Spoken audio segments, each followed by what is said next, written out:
Hey friends, this is Ben and John shaking his head at my ridiculous jokes from my smart team at Exit Realty First. Never ends.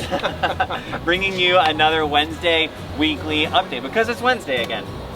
I can't believe how fast time goes. I mean, it seems like we miss days every week of how time goes quickly. So it's good to see you all. Yeah, glad for you to be here.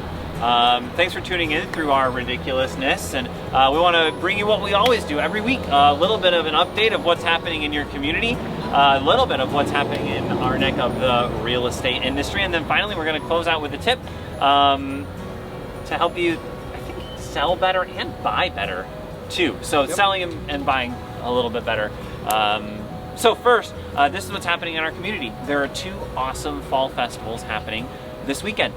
First is the Hanover Heritage Park Corn Maze, and that's on Saturday and Sunday this weekend. And next is the Meckley's Flavor Fruit Farm. I always want to say Flavor Fruit Farms, but it's just one farm, singular farm. That is also Saturday and Sunday, those two fall festivals. So, John, can you tell us what's happening in our real estate market right now? Sure. The market still continues to be good. It's a great time to buy, Ben. It's still a great time to list. There is a shortage of inventory.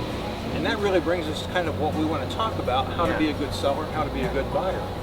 So we could just talk a little bit about that. Yeah, so we've had a few individuals interested in listing a house with this set of words that's kind of means a lot. It's a very weighty set of words. They want to list their property as is. They want to list it, and I think the goal is I don't want to have to do any work when I list my property as is. But you can't commit to not doing any work if you want to actually sell a house. It does take a little bit of work, or there's a significant sacrifice. So we have a few individuals.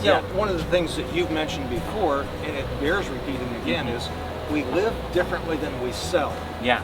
So when we get ready to sell, there are things that we need to do to make the property attractive to a larger pool of buyers. Right. And so that's, some of the things we're seeing right now. Yeah. We did list a property that is, it's in a trust being handled by an estate attorney, and of course it is as is. Right. And if we were to do that differently, where the seller of the trust would say, yeah, go ahead and do these repairs, or take out the wallpaper and repaint, let's fix this and do that, it would be different than what we currently have. Yeah. So that affects value. Yeah. So we ended up listing the property below what the appraisal value is. So the appraisal, the seller had an appraisal done, but also wanted us to estimate the value based on what we saw in the house, and we ended up listing below the appraisal value because of one really distinct factor. And it's something that's going to cost a few thousand to remediate at this point, but it ended up costing them in some pretty significant ways in that we listed for substantially lower than what the actual value is. And that factor was just the smell. That's it. The smell. The things that you can't see in the picture. So the pictures looked incredible. Walk into the property and you get smacked in the face with some pretty significant smells, and not in a good way. It didn't smell like roses or butterflies or anything like that. Not that I know exactly what a butterfly smells like, but it didn't smell like that, I can assure you. It didn't smell like Febreze either. No, not at all. So because of that, we ended up listing pretty significantly below value, and we're getting offers now even lower than value. So this is what happens. This is a psychology behind the buyer who walks into a property being sold as is. As is means I'm getting it at a discount. So even if you, John, as the listing agent, you're not going to price that property at the premium price, right? Correct.